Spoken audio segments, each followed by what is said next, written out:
compañeros de facultad, miembros de la administración de la Universidad de Puerto Rico y la Facultad de Estudios Generales. Gracias por su asistencia. Mi nombre es Carlos Gil, soy profesor de esta Santa Casa desde hace 27 años. Para continuar la actividad, queremos agradecer la presencia de todos ustedes en esta actividad, la presencia de nuestros distinguidos invitados, la presencia de los miembros de la facultad y la administración.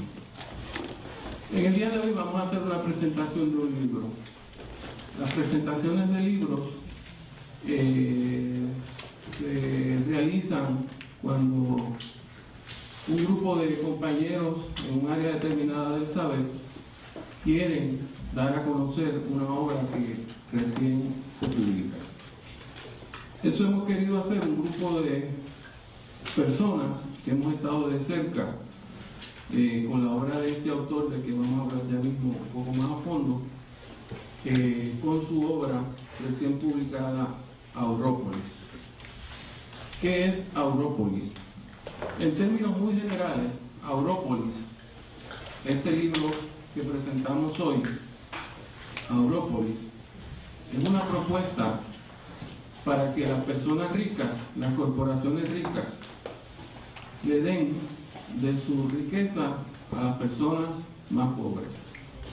El problema es cómo hacer que la Coca-Cola, que la Pepsi-Cola, que Boeing, que las grandes corporaciones multimillonarias del mundo le den dinero a las personas más pobres para poder sustentar su vida, sustentar su vivienda, su alimentación. ¿Cómo hacer eso? De eso es que trata este libro. Y de eso es que nuestros distinguidos panelistas van a comentar con ustedes. ¿Cómo hacer que esas compañías más ricas del mundo aporten a los menos favorecidos por el destino?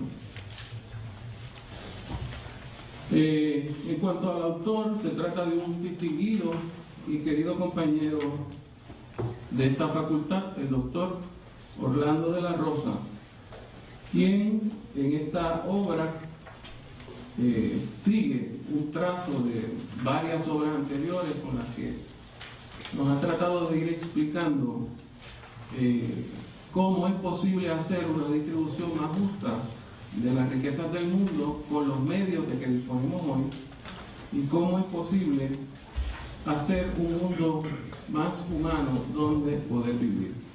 Interesante, como verán, en lo que se va a presentar es que las propuestas que hace el doctor Rosa son propuestas que se pueden realizar en este mundo, es decir, en el transcurso de una vida humana. No quiero entrar en más detalles porque tenemos un excelente panel que va a discutir la obra. La forma de proceder con el panel va a ser la siguiente. Los propios panelistas se van a presentar y van a seleccionar el orden de las presentaciones.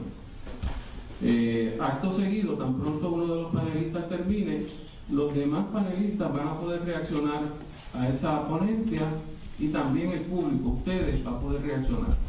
Si hay alguna pregunta que es urgente, esas preguntas que uno las hace o revienta, las pueden hacer inmediatamente que les surja la inquietud, aunque el panelista esté hablando.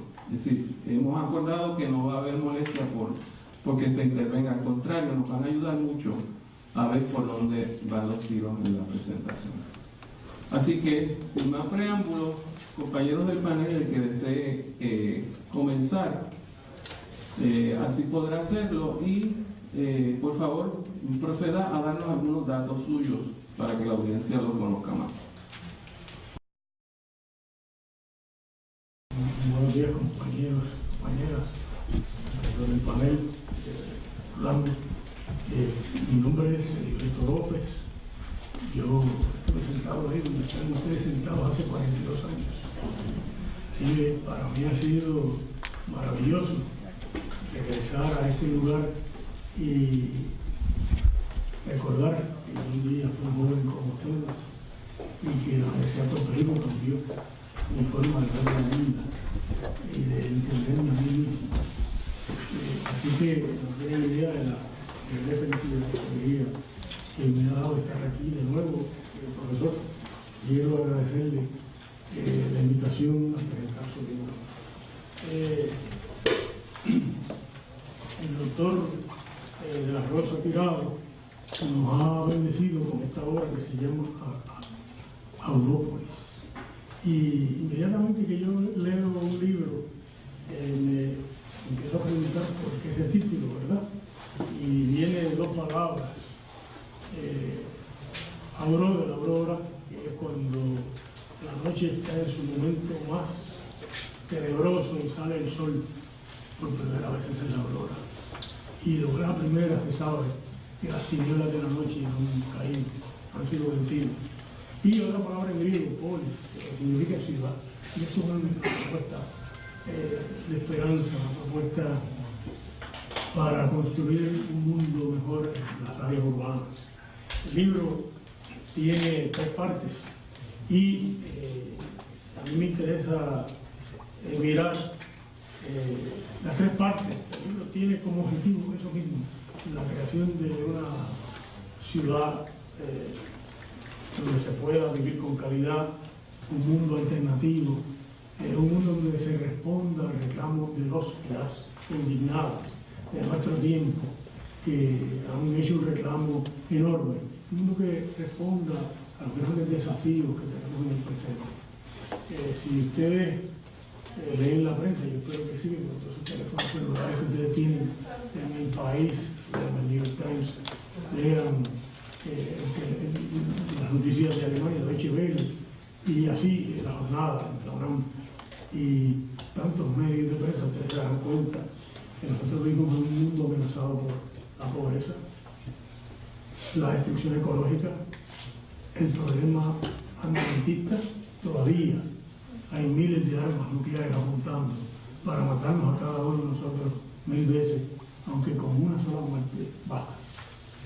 Y los problemas de la producción y la distribución económica son todos muy serios que amenazan a la humanidad en los próximos 25 años y que harán posible que ustedes vivan en un mundo mejor o en un mundo a punto del colapso.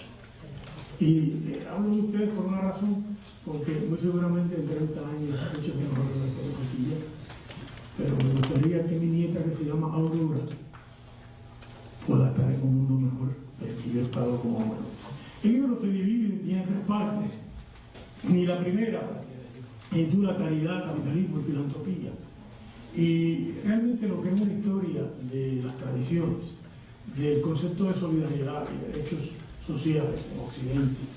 Y a mí me parece que esa primera parte ya le plantea a ustedes, como estudiantes de sociología, humanidades, en general, la necesidad de saber que todo lo que ustedes tienen en la mente ahora, alguien lo pensó antes, y que muchas de las cosas las que ustedes han concluido o que les preocupa llegan siendo preocupaciones humanas desde hace mucho tiempo. La segunda parte se titula Reticencia, Mentiras y Capital, que es una evaluación ética, social de la realidad económica de nuestro mundo y específicamente en el Caribe, con Haití, el caso Haití, que es la sociedad más empobrecida del planeta, y también el problema de marginación y empobrecimiento de Puerto Rico en el siglo XX y el siglo XXI. La tercera parte es una propuesta específica de cómo salir de un proceso antagónico entre el capital, el Estado y la sociedad civil para invitar a estos 3 sectores que han tenido un encuentro, en el mejor de los casos, oposicional, dialéctico, para que en vez de tener una posición oposicional se sienten a hablar y miren a ver cómo pueden contestar los grandes dilemas de empobrecimiento, imaginación que hay en el mundo nuestro y en nuestro Puerto Rico, con un proyecto legal pero prácticamente voluntario del diezmo, ¿verdad? El concepto religioso de lo que usa el capitalismo en propaganda para reenfocar ese dinero hacia lo que Orlando le llama organizaciones de gigantes corporativos, que no es otra cosa que las viejas ONG, organizaciones no gubernamentales, que se dirigen a las necesidades humanas más apremiantes. Yo quisiera señalar lo que me gustó del libro primero. A mí me pareció que el libro presumía que para yo entender el dilema de un contexto de opresión e imaginación y los dilemas de cómo se va a bregar con esto, yo necesitaba anclarme en el pasado, y yo necesitaba mirar cómo es que venimos bregando con esto desde el periodo helenístico. Y me parece, y ahí yo le señalé a Orlando, que si yo fuera a reescribir el libro, yo escribiera una segunda edición, yo pondría todas esas notas al cárcel dentro del texto. Porque las notas al cárcel le dejan saber a ustedes quién era Aristóteles, Platón, quiénes eran los estoicos, cuáles eran los teólogos principales del cristianismo con su teología de la solidaridad, cómo cambió esto en la Ilustración, el surgimiento del concepto de derechos sociales en la humanidad. Esa es una historia fenomenal y casi toda la historia está en al cárcel, lamentablemente. Y yo me he preguntado por qué todo ese oro que hay en el libro está en esas notas al cárcel, cuando yo debo presumir la torpeza del lector cuando escribo un libro, o de la lectora, y por lo tanto, mientras más yo explique, mejor. Así que a mí me parece que yo quisiera pedir a ustedes que, si van a leer ese primer capítulo del libro, lean con mucha seriedad las notas al cárcel, porque solo si usted conoce las notas al cárcel, entiende la preocupación que ha tenido la humanidad con esta cuestión de la solidaridad, de la distribución, de que cualquier problema que tú tengas es un problema mío, y si tú te hundes, yo me hundo contigo, y si yo te puedo dar la mano, no solo te levantas, me levanto yo también. Así que a mí me pareció que ese primer capítulo era fabuloso. El segundo capítulo es una descripción de la situación, y a mí me pareció nuevamente que era una descripción fabulosa, las estadísticas, la economía, la situación de descripción del problema humano, está muy bien trabajado. Y me parece que si ustedes quieren perder la entropía, solamente conocer lo que es el nuevo día y el vocero, y tener una visión más amplia, una visión caribeña y global, ese capítulo los va a ilustrar enormemente. Y cuando uno tiene la edad de ustedes, los que están estudiando aquí, pues tiene la ventaja de que tiene su cerebro con tanta capacidad para aprender. Cuando yo era un joven como ustedes, yo podía leer 12 horas corridas sin ningún problema. Ahora me da trabajo hacer eso, da mucho trabajo. Ya no tengo el cerebro ese que yo tenía cuando tenía 17 años, solo he perdido, así que aprovechenlo ahora, porque después se va a perder. Lo otro que a mí me parece de ese capítulo es la teoría económica que se plantea. Yo no sabía que Adam Smith tenía tantas ideas de solidaridad, porque mis maestros de ciencias sociales me engañaron, me hicieron pensar que Adam Smith lo único que tenía era la cuestión aquella de la fuerza del mercado con la mano invisible, ¿verdad? Y una nota al cárcel me aclara que Adam Smith estaba muy preocupado por no solo el individuo, sino la colectividad, y que estaba interesado en ver cómo un proceso económico de producción, de trabajo, pudiera enderezar los problemas que había en Europa de su tiempo, y a la misma vez que Engels escribe aquel libro famoso sobre el proletariado en Inglaterra, ya están reaccionando hacia lo mismo.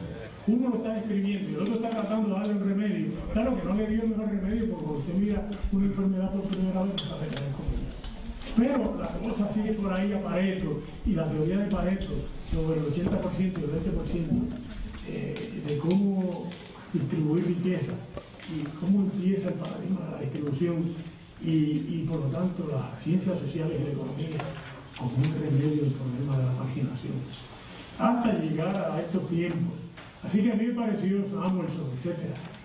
Yo le planteé hablando, he leído una tesis doctoral hace muchos años de un alemán oriental que él le hace la crítica al socialismo del siglo XX, socialismo real. El socialismo real intenta resolver el problema de la distribución, pero al quitar el mercado y quitar los grupos productivos, independientes, quita la oposición. Y por lo tanto, al quitar la oposición, no hay quien le señale al Estado sus errores. Y entonces el Estado se convierte en un gran déspota, que fue lo que pasó con Stalin y posiblemente la tentación que tiene la sociedad venezolana en este momento dado. Si va a ser una sociedad pluralista o va a abordar el pluralismo. Yo creo que el chavismo hasta ahora había manejado bien la cosa, pero parece que han perdido el rumbo, porque si era malo darle un palo con estudiantes de UPR ahí al frente, y me pareció un montón de días con otros ministros a decirle a la policía no le pueden dar un golpe a Medellín. Esto debe haber notado 26, ¿no les parece a ustedes? Así que en ese sentido, pues creo que Orlando hace una propuesta que me parece muy modesta, muy viable, corto plazo, y una propuesta posible de cómo utilizar los bienes del capitalismo para responder a la preocupación de la solidaridad en la que el grupo de los indignados nos ha hecho conciencia en los dos foros sociales. Los foros sociales nos han hecho conciencia de que no podemos seguir viviendo en un mundo donde el 1% tiene el 80% del capital y el 99% de la humanidad vive con el resto, con lo que sobra. Especialmente el problema de que hay 3 billones de personas en el mundo que viven con $2 al día. Es un problema muy serio, muy serio. Que ustedes imagínense vivir con $2 al día. Cualquiera de ustedes. Y Orlando va a hacer una propuesta de cómo resolver esto, que me parece a mí que es muy buena y que es posible. Es posible. Déjeme decirle algunas cosas que yo hubiera hecho distintas en el libro. Bueno, la parte de la historia, que Orlando se demuestra como buen historiador, yo hubiera empezado un poquito antes. Yo hubiera empezado con el Código de Hammurabi. Porque en el Código de Hammurabi hay una preocupación por las viudas y los huérfanos. Y ahí es que empieza el problema de qué hacemos con el marginado. Y yo hubiera pasado luego a Egipto, para que no nos quedemos tan occidentales, ¿verdad? Vamos a deseuropeizarnos, vamos a tener inocentes de Europa, Estados Unidos. Hubiera pasado el libro de los muertos en Egipto. Porque en el libro de los muertos en Egipto hay un juicio en el momento de la muerte, por el cual tú puedes entrar al paraíso o te quedas fuera. Y es, ¿qué hiciste con la viuda? ¿Qué hiciste con el hambriento? ¿Qué hiciste con el desnudo? ¿Qué hiciste con el preso? ¿Y qué hiciste con el enfermo? Y eso es lo que tú tienes que contestarle al gran Dios. Tuve compasión de la viuda, tuve compasión del pobre, del huérfano, fui a visitar al enfermo y crucé en mi barca a ellos. Bueno, porque ahí en Nilo, ¿verdad? Y entonces te daban admisión al paraíso. Eso no es otra cosa que una preocupación con la solidaridad. Además, yo hubiera incluido el Antiguo Testamento. Yo pensé que citó el Nuevo Testamento, algunos pasajes por aquí y por allá. Y miren, el surgimiento del antiguo Israel no fue otra cosa que una revolución del campesinado contra la élite. Lo que la Biblia le llama Israel y Canaán. No es otra cosa que la élite y la no élite. Israel son la no élite. Canaán es la estructura de las ciudades que se crean en el año 1200. Esa gente que habla el mismo idioma, que tiene los mismos padres. Lo único que tienen una ideología distinta en la cabeza. Y tienen la ideología de la estratificación y la explotación. Y ahí aparece otro Dios, que es el Dios Yahvé, que es el Dios de la revolución. Lamentablemente el cristianismo no le cuenta nada de eso a nadie, ¿verdad? No plantean que esto surgió como una rebelión de Dios que quería un mundo donde todos bailan y caben, y donde se oponen a un mundo donde hay un grupito de privilegiados. Así empezó el pueblo de Dios en el Antiguo Testamento, en la Biblia. Y hay que plantear que luego cuando ese pueblo monta la revolución, tiene que darle para atrás a la revolución y montar un mundo utópico, un mundo de opresión, de la monarquía. Y sin embargo, contra esa monarquía se levanta el profetismo. Y la monarquía no sabe qué hacer con los profetas más allá de perseguirlos. Porque los profetas vuelven a hablar de la viuda, del huérfano, del empobrecido, y vuelven a tronar contra ese proceso de imaginación. Y obviamente, todos nosotros estamos aquí con mayor o menor preocupación por la solidaridad y los derechos humanos, porque toda esa tradición de alguna manera nos martillea la conciencia y nos dice: hay que crear un mundo justo, un mundo igualitario y un mundo donde estas cosas no sean meramente por los deseos, sino títulos, derechos que se le da a todo el mundo. Claro que yo creo que Orlando, en el medioevo, ese ahí es fabuloso, ¿verdad? Ahí entró la cuestión de la caridad y la tragedia de la caridad. A mí me encantó esa parte de la teología de la caridad, porque realmente lo que esconde es una opción del cristianismo del cuarto siglo por la élite. En el cuarto siglo el cristianismo negoció con Roma y entregó su proyecto utópico. Y entonces, claro, había que justificar a los ricos por primera vez. Y se utilizaron con la caridad. Dios le permite a los ricos demostrar su piedad, dándole un poco a los pobres. Hacen falta a los pobres para que los ricos puedan entrar al cielo. Claro que eso se chocaba con Jesús de Nazaret tremendamente, que decía que era imposible que la élite entrara al reino de Dios. No, aunque a nosotros no nos guste Jesús de Nazaret. La Iglesia dice que son discípulos de Cristo, y me asombrado que nos digan que son discípulos de Jesús, porque Jesús le crea un problema a la Iglesia constantemente con las cosas que dijo, que hizo. Ustedes miran el Nuevo Testamento, todas esas historias de milagros no son milagrería religiosa, son un proyecto de un mundo alternativo donde todo el mundo tiene derecho de salud. Todas las historias de exorcismo no es otra cosa que sacar las ideologías de muerte de la cabeza, para que las personas puedan tener capacidad humana y volver a ser seres humanos. Y eso se llama el reinado de Dios, que no es otra cosa que un proyecto político de un mundo alternativo donde haya justicia. Hay iglesias que defendió el reinado de Dios en algún momento y fundaron la iglesia. Y la iglesia pudo optar por el reinado o pudo optar por transar con la élite. Orlando lo plantea maravillosamente. Y luego viene el proceso de secularización. Y en el proceso de secularización lo que el Estado se dio cuenta fue que lo que hacía la iglesia lo podía hacer el Estado monárquico y luego el Estado capitalista mucho mejor porque tenía más recursos. Entonces la iglesia se quedó rezagada y yo creo que esa ha sido la salvación del cristianismo. Porque nos hemos dado cuenta que no es cuestión de meramente poner una dispensa de alimentos en una iglesia, que hay que hacerlo, sino que hay que preguntarse por qué hay pobres y por qué hay ricos. Y quizás la respuesta es esa: hay pobres porque hay ricos. Así que en ese sentido nos metemos en el siglo XX con el proyecto del socialismo real, el fascismo, la democracia, y nos damos cuenta que todos están respondiendo al mismo problema, al problema de la justicia. Claro, en el siglo XXI ya sabemos que un Estado todopoderoso es el infierno, que un Estado que impone el capitalismo a la fuerza del infierno también, por lo tanto necesitamos un proyecto, una tercera vía. Y ahí que yo creo que Orlando nos ha dado una contribución para que pienso que Orlando será recordado en 100 años perfectamente. Porque ha dicho: hay que sentar a toda esta gente a hablar y que hay una obligación de ser solidarios. Y el Estado tiene que regular esa obligación. Pero a la misma vez tiene que ser algo, que el capitalismo gane algo, porque si no, no lo va a apoyar. Así que a mí me parece que es un gran logro salir del discurso de que vamos a cambiar el mundo completo, es decir, vamos a ver grano a grano, porque grano a grano se llena, ¿verdad? Así que en ese sentido yo me siento tan orgulloso de este trabajo de un puertorriqueño que nos ha dicho: olvidémonos de los metarrelatos y vamos a bregar con relatos pequeños que vayan produciendo poco a poco un mundo. Un abrazo a todos.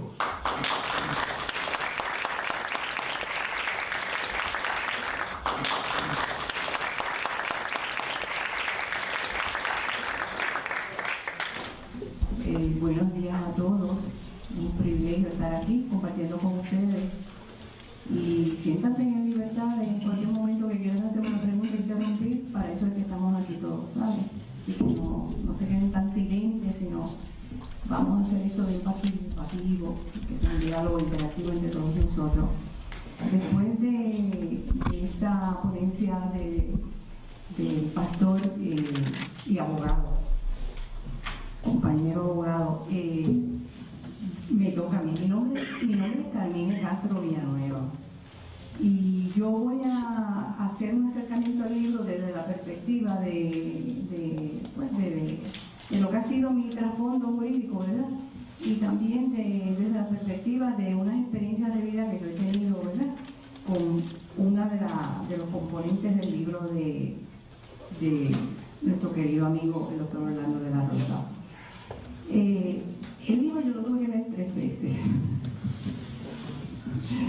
Primero, me sentí como que lo leí y dije, ¿qué es esto? Esto es algo nuevo. Recuérdense que estamos tan acostumbrados los seres humanos a vivir en el consumismo, en lo que ya conocemos, que cuando llega una cosa nueva en nuestras vidas, nos impacta, nos choca. Y la primera propensión que tenemos el ser humano es a rechazar todo lo que no es lo ya conocido. Así que lo leí la segunda vez, ¿verdad? Y ya la segunda vez pues empecé ya más a concretizar aquellas ideas continuas, pasadas y lo que es nuevo.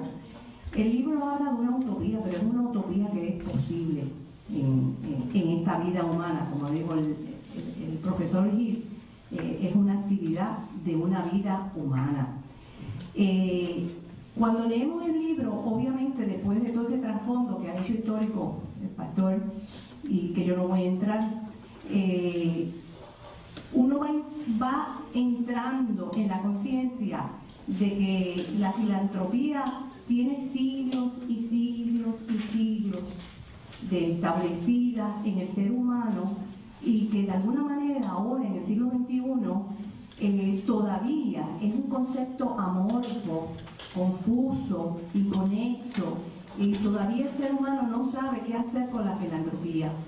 Este libro llega a un paradigma nuevo de la filantropía, y ahí es donde yo les quiero decir a ustedes que fue bastante, en mi caso, fue bien estimulante ver esa nueva dimensión de la filantropía, que nunca hubiese pensado, que yo dándole un lucro a una gente que tiene mucho dinero, voy a conseguir que esa corporación, ese individuo, porque los abre para los individuos todavía, me va a dar a mí lo que yo quiero. O sea, de hecho, el libro tiene un mantra que ahora se me olvida: dame lo que... Algunos de los compañeros se acuerdan: dame lo que yo quiero y tú tendrás lo que deseas. Eso es como... yo te doy y tú me das, ¿verdad? Esto es un win-win fórmula, una fórmula de yo gano y tú ganas. Yo quiero abordar el libro desde la perspectiva de uno de los componentes bien importantes dentro de todos estos sectores de la sociedad que van a estar interactuando de una forma integrada y armónica. Hay un componente que es bien importante en todo el paradigma nuevo, que se llama las corporaciones sin fines de lucro. De hecho, se crea un ente supremo que se llama los gigantes se me olvidan los nombres, pero es un gigante. Y ese gigante, que es el que va a ser creado por el Estado, por una legislación del Estado. De eso fue una de las cosas que me causó cómo podía el Estado, ¿verdad?, crear una entidad por una acción del Estado y a su vez no tocarla, porque le tiene que dar autonomía, ¿verdad? Y entonces obviamente esa corporación grande creada por el Estado, pero a la vez el Estado no la puede tocar. Entonces yo creo que vamos a tener que elaborar un poquito más sobre eso. Es la que va a instrumentar toda el montar, como digo yo, el muñeco de forma que las corporaciones ricas puedan dar el 10% de su presupuesto, obviamente, de publicitario. Obviamente va a tocar también unas entidades dentro de ese mercado, ¿verdad?, que son las compañías publicitarias, que a su vez ese 10% va a entrar a esta corporación gigantes corporativos, quien a su vez va a trabajar con las propuestas que le presenten quienes, las corporaciones sin fines de lucro, las que yo conozco. Yo conozco a las corporaciones sin fines de lucro porque yo pertenezco a 3 de ellas. De hecho, una llevo 10 años en la Junta de Directores y 2 de ellas. Y una de las cosas que el libro me ayudó a poder sintetizar mejor es que la pregunta que yo siempre me he hecho en mis trabajos de las corporaciones de fines de lucro, ¿por qué es que es tan difícil lograr los fines y los propósitos de las corporaciones sin fines de lucro? Una sencilla razón: hay una infinidad de legislación en Puerto Rico y toda es dispersa. Y hay un ambiente confuso de cómo estas corporaciones pueden llevar a cabo sus fines y sus propósitos, que todos sabemos que estas organizaciones se organizan para llevar un fin público, el que sea educativo, ambiental, investigaciones.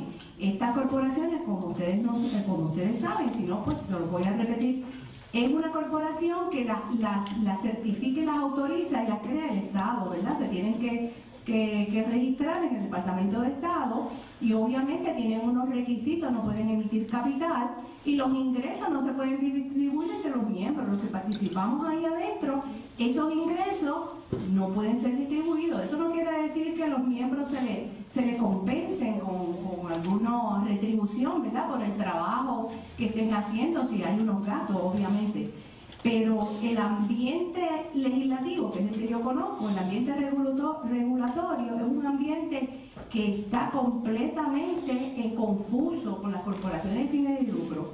Sin embargo, el libro, para mí el mérito mayor que tiene el libro es que logra articular de una manera cohesiva, armónica, de que se pueda trabajar no solamente con la corporación, la gigante, que es la que va a estar administrando, ¿verdad?, y operando todos esos dineros del 10% del presupuesto de publicidad de esas corporaciones ricas, que a su vez va a trabajar con las propuestas que le estén presentando todas estas organizaciones sin fines de lucro, que cada una está dedicada a cualquiera de sus propósitos, y va a dirimir, que eso es lo que me gusta del libro, que se va dando prelación a cuáles son las propuestas de estas corporaciones que mayor necesidad tenga esta comunidad puertorriqueña.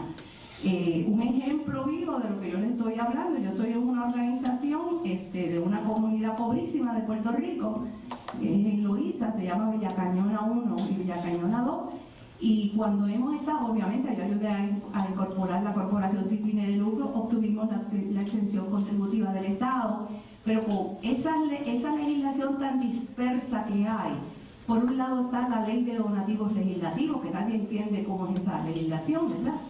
Por otro lado tenemos la ley de exención contributiva, que yo estaba comentando con los compañeros, que ni Hacienda conoce cómo se trabaja bueno, pero eso no puede ser una noticia novel para ustedes. Uno va a Hacienda y allí no hay un conocimiento a nivel gubernamental cómo se trabaja esas exenciones contributivas, primero porque la génesis de esa ley viene de Delaware, ¿ves? Y entonces obviamente eso hay que interpretarla conforme se interpretan las leyes federales allá. Y entonces, pues obviamente, pues nadie sabe, por eso es que hay muchas corporaciones sin fines de lucro, muy poquísimas tienen exenciones contributivas. Casi muchas de ellas están operando sin ese beneficio, que es un gran beneficio para las corporaciones. Obviamente, si ya tenemos este andamiaje que monta el libro, Aurópolis, es una forma de solucionar de forma integrada, armónica, que sea efectivo el trabajo de las corporaciones sin fines de lucro, que no sea un esfuerzo inocuo, un esfuerzo que a la larga pues no conduce a nada. Yo recuerdo particularmente en el caso que le estoy hablando de la comunidad que he estado involucrada, donde estábamos trabajando en unas propuestas y posteriormente otra corporación sin fines de lucro tuvo mejor acceso político, porque estaba trabajando en la misma propuesta desde otra perspectiva, pero era más o menos lo que estábamos tratando de conseguir con la comunidad, pero por las conexiones políticas de la otra parte, obviamente alguien relacionado con algún político, obviamente consiguió los fondos legislativos y nosotros no lo conseguimos. Si nosotros extrapolamos este paradigma que el libro establece, aquí va a haber un ente que está analizando de una forma inteligente, de una forma coherente, cuáles son las necesidades particulares, cuáles son las prioritarias que no haya tanto esfuerzo a veces, conjuntamente uno trabajando a la misma vez que el otro está trabajando. Una particularidad que yo me gustaría compartir con ustedes, compañeros, es lo siguiente: en las comunidades, usualmente las comunidades tienen muchas necesidades. Cuando uno trabaja con ellas, nos damos cuenta que es increíble la cantidad de problemas que ellos tienen: vivienda, salud, educación, deserción escolar. En el caso particular de la corporación que yo estoy trabajando, bregamos con una comunidad donde las niñas a los 12 años ya están embarazadas, así que tenemos madres que son niñas, ¿ves? Entonces, y tenemos la situación de muchachos de 12, 13 y 14 años en sectores escolares y deambulando. Y obviamente pues son situaciones bien paupérrimas las que estamos bregando. Pues esa experiencia que yo tengo de bregar con la comunidad, muchas veces la comunidad no sabe ni qué va a hacer con sus problemas, no sabe priorizar sus problemas. Sin embargo, cuando tenemos una corporación sin fines de lucro trabajando con el problema, que a su vez va a tener que dar cuenta a un ente más superior, definitivamente que se van a poder atender los problemas en relación a lo más urgente primero y luego los posteriores, no multiplicar esfuerzo, que es lo que realmente ha sido mi testimonio de vida. Y por eso es que el libro me resultó tan interesante desde la perspectiva jurídica, de poder armonizar, de poder levantar de una manera coherente, cohesiva, que todos los esfuerzos, tanto del Estado, de su facultad patria, o sea, y me dijo a mí el profesor Carlos Gil que no dijera esa palabra, que no sirve entender. Ustedes saben que el Estado tiene una facultad de padre, como si fuera el pater familias, ¿verdad? Y es el Estado, ¿verdad? El ente que tiene que regular los asuntos públicos de su entorno, ¿verdad? Que regula. Por eso es que cuando el libro menciona que hay que hacer legislación obligando a las corporaciones que tienen mucho dinero a que tengan que dar el 10% del presupuesto publicitario, lo tengan que entregar a esta corporación, de momento decía, pero esto es una legislación obligatoria. Sí, va a ser obligatoria. Pero en el final, esa corporación rica va a tener un retorno, que después los compañeros que van a hablar desde la perspectiva económica financiera se lo va a explicar mejor. Pero va a haber ahí, cada parte va a estar satisfecha con lo que está haciendo porque está recibiendo. ¿Vieron ustedes?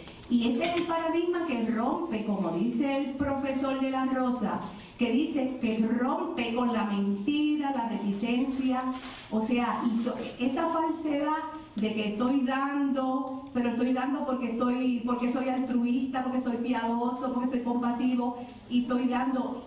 Este nuevo paradigma rompe con eso y le da transparencia. No, yo voy a dar, es verdad que tengo una legislación que me está obligando, pero es que yo voy a tener un retorno para atrás, porque en fin de cuentas vamos a tener dinero para solucionar de una forma coherente, de una forma coordinada, los problemas que más agobian a la sociedad en Puerto Rico y fuera de Puerto Rico. Ahora mismo todo está disperso. El gobierno, que es un Estado benefactor, se convierte en este libro en un Estado facilitador, facilita que eso se haga de forma coherente, de forma fluida y de una forma que eficazmente se pueda medir, porque déjenme decirles, hay que medir las acciones que estamos haciendo en las comunidades, porque hay veces que hay corporaciones sin fines de lucro que están trabajando y no las veo afanosamente trabajando, pero no se está midiendo la efectividad de que si verdaderamente se está resolviendo el problema que se quiere resolver. Y entonces ahí pues obviamente a veces el esfuerzo es fútil, la energía se gasta, y de esa manera se agobian las corporaciones sin fines de lucro, y por eso que ustedes van a ver que hay muchas ya inscritas en el Departamento de Estado, pero activas, que hay muy pocas. No sé, Orlando, tú conseguiste el número. 6.000. ¿De cuántas inscritas? No, hay como 3.000 de 6.000 inscritos. Y hay que ver cómo es posible que unas personas se agruparon, hicieron la corporación sin fines de lucro, y qué pasó en el camino, que ese esfuerzo, ese objetivo se agotó y no se consiguió nada. hay un desconocimiento tremendo de las corporaciones de fines de lucro. Mire, hay una ley nueva que se ha formulado en Puerto Rico, que es la ley del voluntariado. Ustedes saben que hay mucha gente que se incorpora, de hecho, muchos estudiantes están haciendo incursiones en el voluntariado, los vemos limpiando las playas, los vemos haciendo un sinnúmero de actividades que le competiría al Estado hacerlas. Pero qué bueno que existe este grupo de voluntariado, está el voluntariado de vocación. Ese es el que, pues me inserto, hago esto y me regreso, pero está el otro, el comprometido, el que verdaderamente lo tiene de ayudar de una manera permanente a X causa, porque se siente, se siente realizado en esa causa. Pues ese voluntariado comprometido en una ley, porque aunque no son empleados, son unas personas que hay que dar unas protecciones porque están haciendo unas labores de una manera consuetudinaria, obviamente, ¿ves? Y obviamente vamos a ver que las leyes laborales los van a proteger, las leyes del Fondo del Seguro les van a proteger, las pólizas de responsabilidad pública, donde quiera que estén trabajando, les van a proteger. Así que yo voy a terminar, lo mío es cortito, pero lo que les quiero decir es que el libro, después de la tercera lectura, me enamoró. Y estoy enamorada de algo que el doctor de la Rosa me explicó, del avión ese que viene, que va bajando, que tiene una frase que dice, ese es bien gigante, y se bajan en unas personas, pero hay que leer el libro, no les voy a decir cómo termina. Muchas gracias. ¿Y hay alguna pregunta? Pues muchas gracias. Hay una pregunta. Ahora que tú mencionas lo del voluntariado, me inquieta y me preocupa si en realidad existe ese deseo, ese interés del voluntariado sin esperar nada a cambio. Porque hace muchos años atrás, bueno, no tantos, pero se trató de establecer una fundación de diabetes, se inscribió en el Departamento de Estado y en ese entonces todos los voluntarios que aparecían querían una retribución a cambio que, aunque no la pedían en efectivo, esperaban que existiera esa retribución. Y a menos que hubiese un interés de alguna corporación mayor detrás, ese grupo en particular no pudo despegar. Así es que en realidad existe el deseo de ser voluntario sin esperar nada a cambio. Sí. Por eso es que yo expliqué que esa ley reciente nos aclara un montón, una serie de dudas, porque antes no teníamos tan claro esa división. El voluntariado de vocación es la voluntad de una persona individual de incorporarse por un corto tiempo o para una sola función para resolver un problema. Yo como siempre de limpiar playa, porque ese es el voluntariado de vocación que yo he practicado, limpiar playa con mi esposo. Vamos y nos incorporamos cuando vemos que están pidiendo, ¿verdad? Y recoger basura es una de las cosas que yo me he incorporado como voluntariado de vocación. Por eso es que ahora la misma ley, por eso fue que se creó esa ley, porque esa ley tiene que definir ahora el voluntariado comprometido. Este es la persona individual que decide, mira, esa corporación sin fines de lucro que está allí, que se está anunciando, que yo conozco, o este programa que esta fundación que está creando estos esfuerzos, pues yo me voy a comprometer con ellos. De hecho, hay que firmar hasta como una especie de acuerdo, ¿verdad? Por lo menos el de Susan Komen, que es el del cáncer de la mujer, yo sé que ellos tienen estos acuerdos que tú firmas para ser voluntario comprometido. Eso sí, no hay que darle una retribución como si fuera un empleado. Tú no eres un asalariado, pero te tienen que dar unas garantías. Tú estás en un sitio, si hay un accidente, obviamente tú tienes que estar protegida. Te tienen que dar unas protecciones como las pólizas del fondo. De hecho, ahora los incorporan en el Fondo del Seguro, porque yo como voluntariado comprometido puedo tener un accidente en el lugar de trabajo. Entonces, obviamente, pues tengo que tener alguna protección. Hay alguna, pero eso todavía sigue eso difuso, incoherente, y definitivamente a veces no es contradictorio con otras cosas de las corporaciones sin fines de lucro.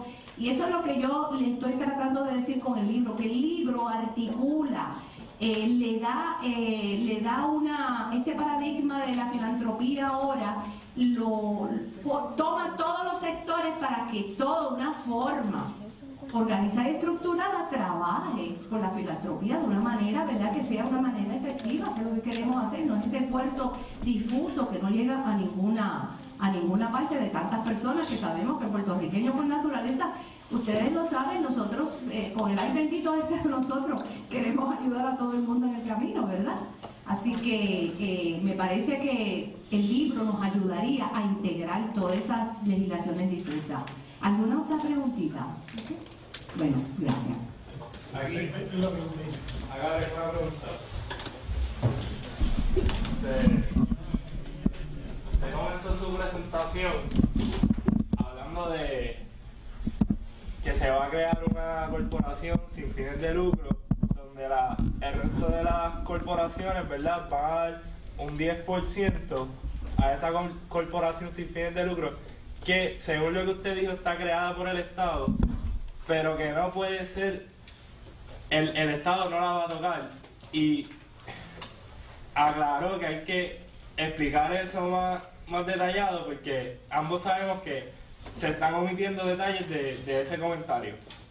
Entonces, entiendo yo que esa es la medida en la que se va a empezar este proceso. ¿Sí? Sí, pero tenemos que aclarar que esa corporación gigante no es sin fines de lucro, es con lucro. Es con lucro. Es la que está administrando todo ese dinero que está entrando del 10% del presupuesto de publicidad. De las grandes corporaciones. Obviamente hay una legislación para obligar a eso. El Estado tiene que crear la obligación y el Estado tiene que crear también por mediante legislación, y el Estado en su potestad para España tiene la autoridad para crear legislación siempre que haya un fin público. Siempre tiene que estar el fin público presente para que el Estado haga eso. Y de hecho, quiero ahora que el compañero me hace la pregunta, le quiero adelantar, que inclusive los tribunales no van a entrar a dirimir la sabiduría de esa legislación. Desde tiempos antañísimos, siempre el sector judicial no interviene en la sabiduría, porque el Estado, dentro de sus prerrogativas, siempre que hay un fin público presente, puede hacer la legislación que quiera.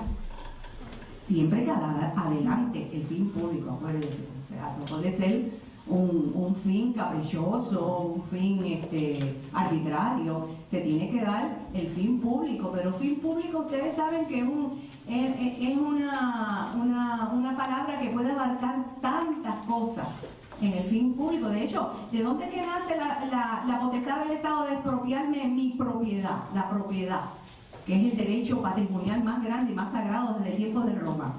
Yo soy propietario, ¿de dónde? Pero hay alguien que me lo puede quitar. ¿Quién? El Estado. Puede un día decidir, ahí por donde está tu casita, yo voy a hacer una carretera y yo te voy a expropiar. ¿Quieren ustedes? ¿Contesté la pregunta o la compliqué? Usualmente la complico. No, la contestó muy bien. Entonces también comenzó mencionando del pensamiento de la persona anterior, que es una utopía, pero que se va, es una utopía que puede plasmar en la realidad. Pero entonces hay una variable que se está dejando al aire, no la han mencionado todavía, y es que estamos bregando, ¿verdad?, en las reglas del Estado. Ajá. ¿Verdad? Se va a crear una corporación, el Departamento de Estado se va a registrar. Y entonces, ahí viene el aspecto político, que es donde se necesita que se pase una ley.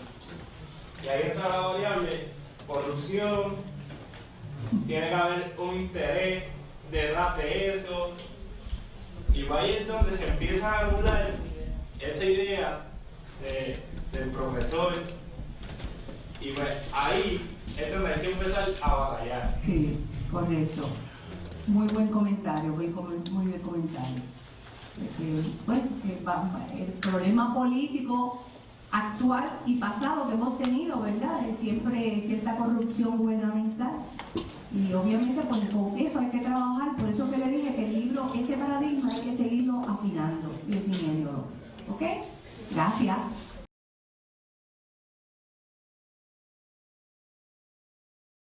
Un placer estar aquí. Primero agradecer a Orlando por la oportunidad y a los panelistas por estar aquí compartiendo, a la universidad porque nos permite estar aquí, y a ustedes porque si ustedes no están aquí tenemos un problema bien serio nosotros, definitivamente. Así que agradecerles a ustedes. En algún momento dado todos nosotros hemos pasado por una de esas butacas, bueno, no como esa. En su momento era un poquito diferente, pero hemos estado sentados. Así que llegar aquí siempre nos trae cierta melancolía, y nos obliga a tratar de expresar lo mejor posible nuestros planteamientos. Yo voy a ver el libro desde una perspectiva fundamentalmente financiera, y cuando hablo financiera no específicamente económica, porque para eso tenemos el doctor, punto de vista, ¿no? Financiera, como una inversión. ¿Qué refleja como una inversión? Porque es interesante lo que plantea Orlando en su libro con respecto a lo que es la inversión y cómo la extrae de un gasto. Y eso, pues vamos a verlo. Yo para ver de cerca tengo que quitarme los espejos, así que me perdonen. Pero voy a comenzar leyendo algo que dice el libro que me llamó la atención, y es que Aurópolis, una visión distinta de lo posible. O sea, es distinto a lo posible. Y lo posible puede ser bien distinto. Es una visión orientada a construir un nuevo e inusual ideario en torno a la responsabilidad social de empresas y corporaciones, con, que es lo que decía la licenciada, o sin ánimo de lucro, que desembocará en la formulación de una utopía. Y una utopía, que como ya hemos mencionado, puede ser real.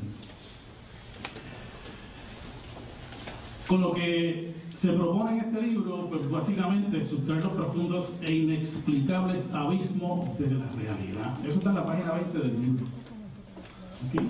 A mí me llamó la atención ese pensamiento por todas las particularidades que presenta en él.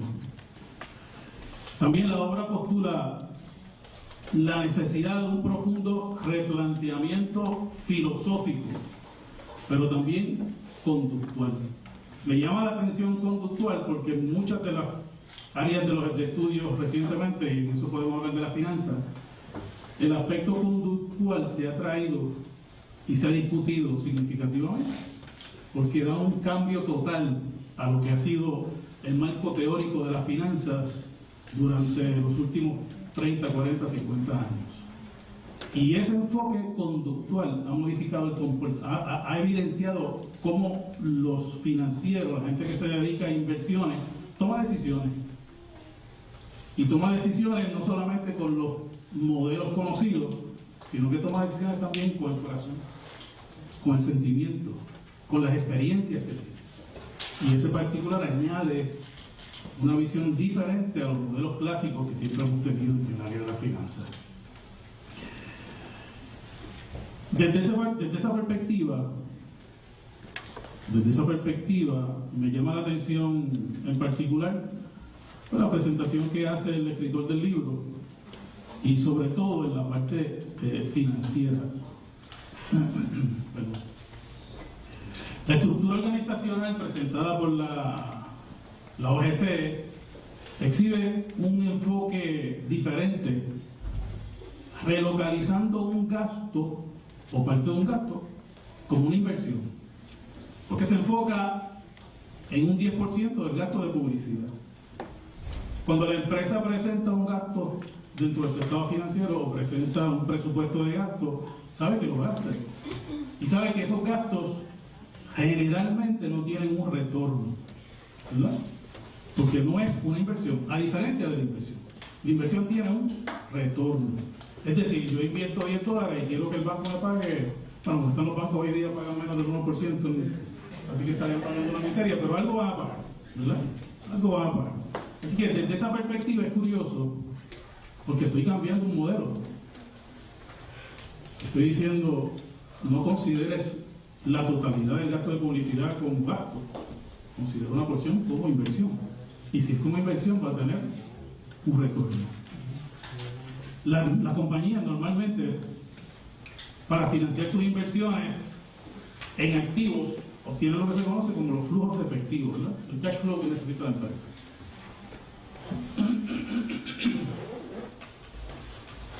Principalmente de dos formas. Se financian las empresas principalmente de dos formas. O mediante la emisión de bonos, ¿verdad? Que es lo que hace el gobierno de Puerto Rico para pagar ¿qué? ¿Qué paga el gobierno de Puerto Rico con los bonos?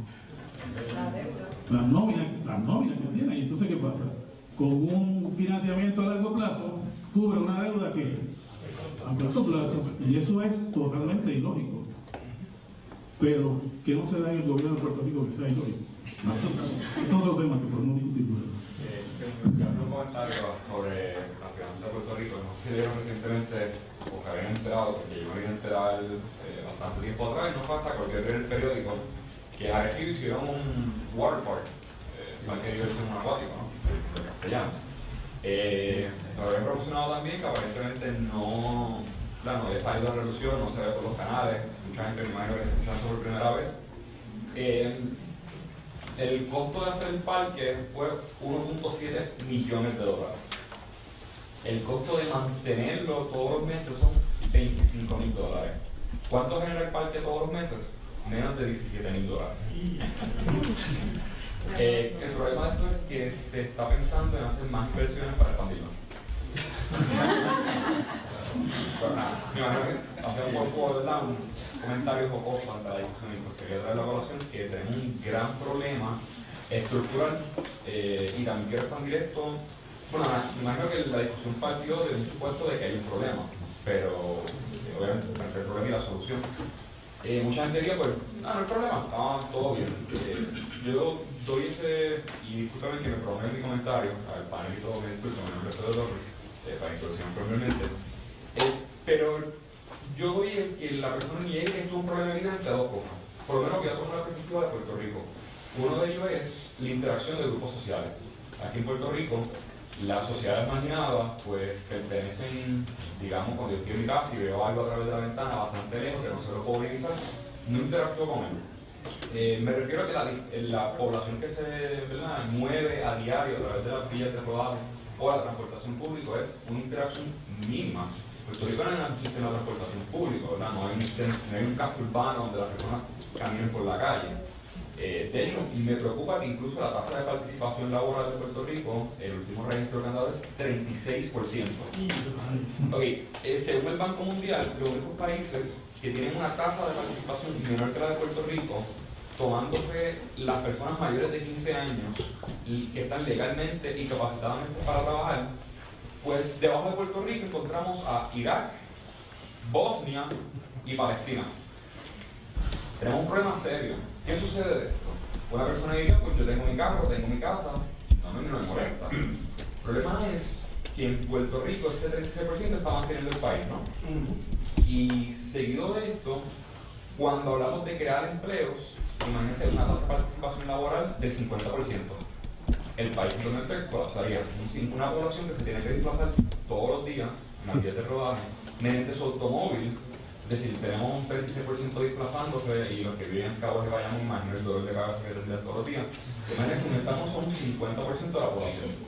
Que incluso este modelo que se plantea no solamente alude a un modelo financiero abstracto, sino también tiene que replantear la urbe. Imagino que el libro aborda de eso, que no lo he tocado personalmente. El otro punto que uno puede partir y negar esto de base, ¿verdad? Como un tipo de comentario, una propuesta loca, una utopía que no tiene lugar en la realidad, que eso es la etimología de la palabra, es la apuesta que hace una persona ingenua ante la producción de tecnología. Debido a que hoy en día, ya le hacen un tipo de experimento mental, digamos que hay recursos finitos en el planeta Tierra y esos recursos se le proponen un precio. ¿Cuánto es el precio? ¿Cómo se mercadean? Son un tema aparte. Pero sin embargo va a llegar a un punto que en sucesión de tiempo habrá una escasez de recursos. No es nada complicado. Claro, para tratar de sustituir estos recursos que se están dando, se están apostando a la producción tecnológica de los nuevos materiales. ¿Verdad? Los nanotubos de hierro, los aerogel, este tipo de material sintético, incluso la comida sintética. Sin embargo, la crisis sigue sucediendo no por la escasez del material, sino por la estructura que trabaja el material. Entonces, el problema aquí sería simplemente replantearse, no seguir apostando hacia el futuro como vender una generación que lo resuelva, debido a que el mismo modelo que está causando el problema lo perpetúa sustituyendo el material. Bueno, pues se acabó, digamos, el hierro, hagamos una aleación, pero si la distribución sigue igual. Por ejemplo, yo he visto un poco más de cerca. Yo estuve en China, aunque sí estuve en Victoria, pero yo sé lo que es una calle, ¿verdad? Que un hombre se tira a llorarme de frente para que me brille las botas, para que le dé algo de dinero. Yo le di unos 50 yuanes, que son equivalentes quizás a $2 o $3 americanos, a pasar otro día con unas amistades a una fiesta del Partido Comunista. No voy a hacer muchos comentarios, pero voy a la fiesta, era del primer año de un bebé, y al mismo open bar de langosta. Curiosamente, a 3 calles donde vi eso. Que el problema, de nuevo, no es que no se pueda apostar, ¿verdad? Es como ser un tipo de ingenuidad de la ciencia y los científicos, una resolverán esto con un descubrimiento mágico. Claro, hasta que alguien lo patenta y tenemos otro problema, por otro lado.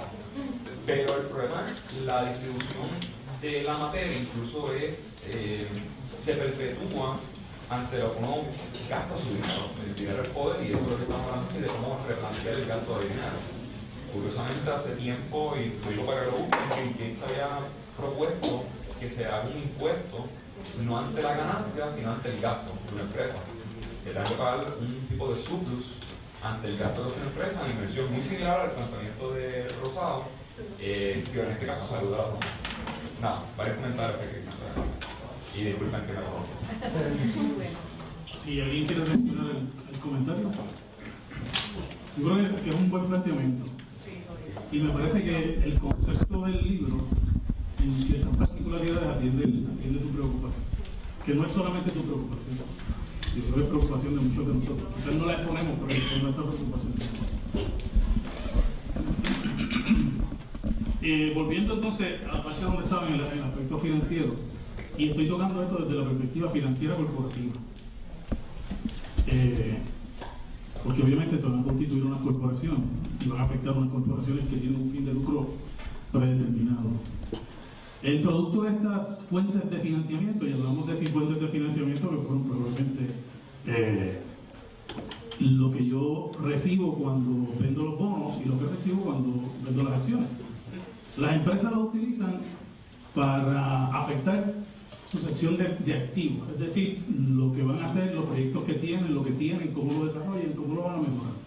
Todo eso se invierte, y es curioso porque en este caso el autor plantea un enfoque financiero un tanto diferente, como ya había mencionado, y implica convertir esa porción del gasto de publicidad, ese 10%, en una inversión. Entonces, me llama la atención por varias razones, ¿verdad? Porque si yo pienso en una inversión, pienso en que debe tener un retorno de esa inversión. Pero a esa inversión pueden haber unos gastos asociados, como por ejemplo,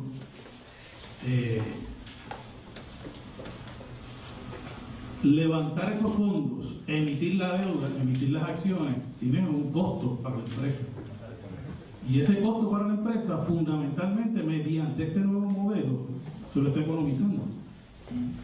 Viéndolo fría y calculadoramente, se lo está economizando. Así que en ese particular, la empresa ya de inmediato recibe un beneficio directamente cuando está haciendo una aportación para beneficiar a un grupo de indigentes o de personas necesitadas para cubrir esas necesidades. De inmediato ya está recibiendo un beneficio.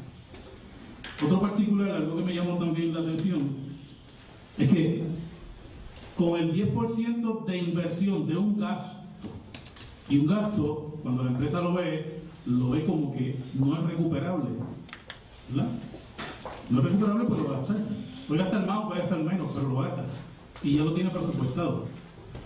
Un gasto, cuando yo saco ese 10% y lo convierto en una inversión, entonces yo puedo tener el beneficio de que ese 10% puede retribuir parte de ese 90% que estoy gastando. Y para la empresa, Para la corporación, eso es un punto sumamente importante. Porque aquí, ¿qué quiere la empresa? Sencillamente, el lucro. Eso quiere la empresa. Es decir, más lucro, pero aportando para que quienes necesitan tengan. Desde esa perspectiva, es como yo he podido, ¿verdad?, visualizarlo. Y desde mi perspectiva puramente financiera. Es interesante también, otro punto que quiero llamar la atención es que la transferencia de este dinero mediante esa donación también le trae un beneficio a la empresa, porque le trae un beneficio contributivo, un descuento contributivo que la empresa también realiza. Y estamos hablando entonces que ya inmediatamente, con el solo hecho de haber transferido ese 10%, la empresa está ganando. La empresa está ganando, lo que le hace atractivo a un inversionista decidir si invierte o invierte en este proyecto de Orlando. Y a mí me llama la atención esas particularidades. Por otro lado, hay que también entender, ¿verdad?, que este cambio de paradigma, porque esto es un cambio de paradigma, esto es un cambio total de paradigma. Esto es decir, antes lo hacíamos de esta manera, solapadamente, ahora mira, siempre lo hemos hecho porque hemos querido ganar, pero ahora te lo estamos diciendo, queremos seguir ganando, pero también queremos aportar para que ayude. Eso es lo que queremos hacer, eso es lo que presenta el libro fundamentalmente, y eso es un cambio de paradigma total. Tiene ciertas implicaciones, ¿verdad? La empresa va a tener que tomar decisiones, y esas decisiones fundamentalmente en la empresa, cuando hablamos de inversión y siguiendo el modelo teórico que hemos tenido por los últimos 50 años, se basan en lo que es riesgo y rendimiento. ¿Cuánto me arriesgo aquí y cuánto recibo por consecuencia de ese riesgo? ¿Cuánto me arriesgo invirtiendo el 10% de mi gasto de publicidad, que inmediatamente me va a traer un retorno de la inversión porque voy a tener que emitir cierta deuda, no voy a tener que emitir capital, acciones? Voy a recibir un descuento ya inmediato porque estoy aportando un aspecto contributivo que mi rendimiento, cuando yo lo afecto por ese descuento contributivo, se incrementa. Así que realmente es una decisión de riesgo versus rendimiento. ¿Es rentable para la empresa? Yo creo que sí, particularmente. Ahora, también me pregunto algunas cosas, ¿verdad? Porque es obvio que deben haber. Esto no es una panacea, pero sí ayuda significativamente. ¿Está la empresa dispuesta a asumir el riesgo que esta inversión envuelve? Según lo que yo he planteado, yo diría que sí. Aceptar la realidad de que el propósito de filantropía ha sido invertir para obtener beneficios, y la reacción a este planteamiento le podrá traer algún problema a corto plazo. Me pregunto yo porque siempre hemos invertido en filantropía, pero lo habíamos hecho con un solo propósito: recibir un beneficio. Ese era el propósito, solapadamente, ¿verdad? Ahora no. Ahora te voy a decir, lo estoy haciendo así, lo he hecho así. Ese haberlo hecho así, a decirte hoy lo estoy haciendo de esta manera, le traerá alguna situación particular a la empresa, ¿no? En el corto plazo. Quizás en el mediano y largo plazo pues, es posible que eso se subsane, pero en el corto plazo le podrá traer algún problema, y eso me lo pregunto con este modelo. El rendimiento de la inversión para la empresa será lo suficientemente atractivo para redefinir o para definir y decidir si van a actuar de esta manera. Bueno, un 3% que calcula Orlando en el libro, me parece a mí que es impresionante cómo se puede recuperar a base de un 3%. Y finalmente yo pienso que es necesario en ese particular, y ya esto dentro de la OEC, establecer una política de inversión que esté enmarcada dentro de unos conceptos de lo que es la filantropía. Porque obviamente algunas reglas internas debe tener la empresa para poder desarrollar ese proceso de inversión. Y nada, mi ponencia está llegando al final porque yo no hablo mucho, excepto en el salón de clase.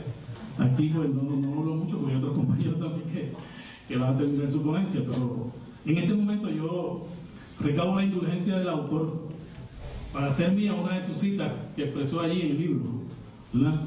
Y dice que el verdadero valor de una empresa no se calcula exclusivamente en función de la acumulación de activos, sino en virtud del capital social en términos de intangibles, como el buen nombre, la reputación, y quizás Enron podría darle un ejemplo de eso, confiabilidad y credibilidad, ¿verdad? Así que, Orlando, me disculpa, pero fue necesario. Te autorizamos a plantear Esa esa es la cita 114 en la página 117 del libro. Señores, ha sido un placer. Si hay alguna pregunta, algún comentario, alguna aportación, alguna preocupación, no, porque deben ser muchas y esas pues no podemos atenderlas, pero por lo menos preguntas, estamos a sus órdenes. Muchas gracias por su atención.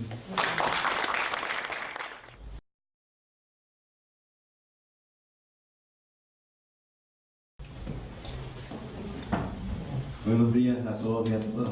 Agradezco esta invitación para discutir un libro más de mi exdiscípulo, Orlando de la Rosa.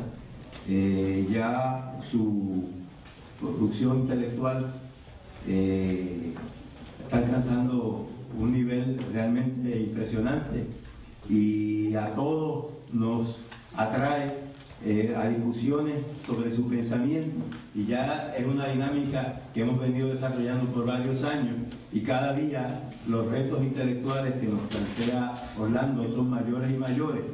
En este libro yo lo disfruté mucho y lo leí con un afán simplemente de enterarme de sus contenidos básicos, aunque ya Orlando me había adelantado algo. Y por eso, como plantea tantos temas, tantas cosas interesantes, inclusive esa historia tan brillante que él hace del desarrollo del concepto de filantropía, papel que ha desempeñado en diferentes épocas. Me fui avanzando y encontré un párrafo que yo quiero leerlo y quiero hacer una meditación sobre ese párrafo como aportación, porque quiero concentrarme en una serie de planteamientos que surgen increíbles y que se correlacionan con mi trayectoria del gobierno. Ustedes saben, yo fui profesor en el recinto Río Piedra muchos años, pero me fui al gobierno a dirigir unidades de investigación económica y fui director del área de planificación económica y social de la Junta de Planificación, fui vicepresidente y director del área de análisis económico del Banco de Fomento, de manera que voy a buscar algo antes que se me... El agua. Gracias. Sí.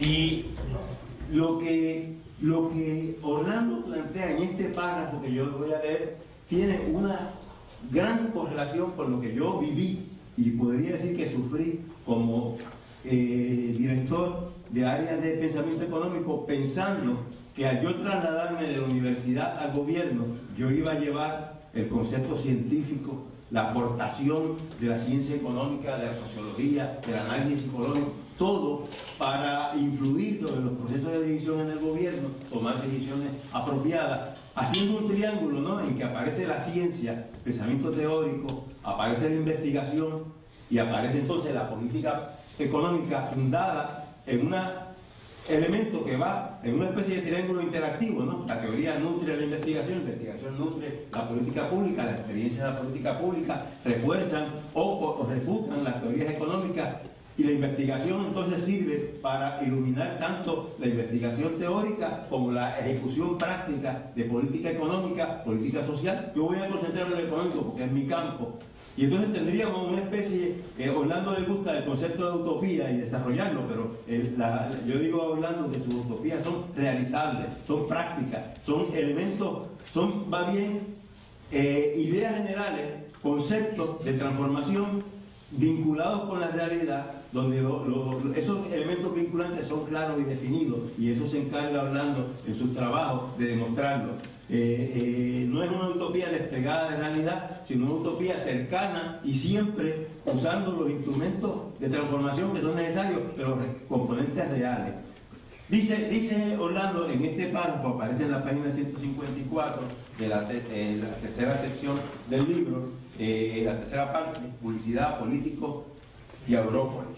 Dice Orlando, esta infausta manipulación de la realidad es responsable de la generalizada percepción de intransparencia intelectual que desborda la clase política a todo nivel y en particular de las dudas en torno a quién está al mando, quién dirige el gobierno. Sorprende saber que la otrora todopoderoso cuerpo elite sobrevaluado, asesores gubernamentales, provienen de las más prestigiosas universidades del mundo. Será, en la experiencia cotidiana, progresivamente cuestionado e inevitablemente vulnerado por publicistas y agencias de medios, expertos en control de daño a imagen, que no solo constituyen una rémora financiera, más bien representan un grave riesgo de seguridad nacional por el extraordinario poder que ejercen sobre la oficialidad que sirven y de la que se sirven. Con preocupante frecuencia se observa la sobredimensionalizada importancia que tienen en el interior de los gobiernos democráticamente constituidos las encuestas de popularidad y el Consejo de Asesores de Medios Informativos en decisiones de Estado y asuntos de política pública. Esta conducta responde a una peligrosa inversión de prioridades donde la gestión gubernamental pasará a un segundo plano ante la urgencia de los partidos políticos por ser reelectos. Entonces, si la prioridad es la reelección, dirigen los políticos, pero gobiernan los publicistas. Gonzalo Torres Ballester lo expresa magistralmente en esta frase lapidaria: el poder más peligroso es el que manda, pero no gobierna. Ese proceso, esa frase, ustedes ven, es extremadamente densa, tiene muchas dimensiones y requiere interpretación. Yo me acuerdo de que yo leí la biografía de John Stuart Mill, el gran economista inglés, y una de las cosas que a mí me impresionó fue que cuando John Stuart Mill era muy pequeño, su padre era un editor. Entonces era editor de libros clásicos de teoría económica, de política económica, como se conocía la economía en esa época.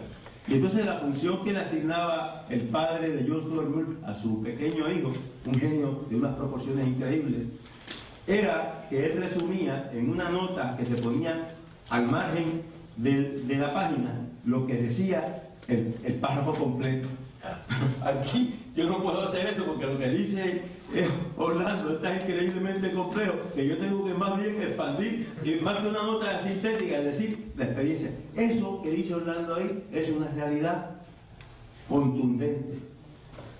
En muchas ocasiones, cuando uno piensa cómo se toman las decisiones en el gobierno, uno piensa, bueno, hay una literatura sobre el asunto, hay una serie de temas que se estudian, se toma en consideración la investigación, se hace una pieza relacionada con el proceso contributivo, pues hay un pensamiento, hay un análisis del impacto que tendría, se hacen unos estimados en el Departamento de Hacienda, econometristas, economistas intervienen, hacen cálculos y entonces eso ilustra la legislatura que toma en consideración y pasa la medida tomando en cuenta el beneficio que se puede obtener.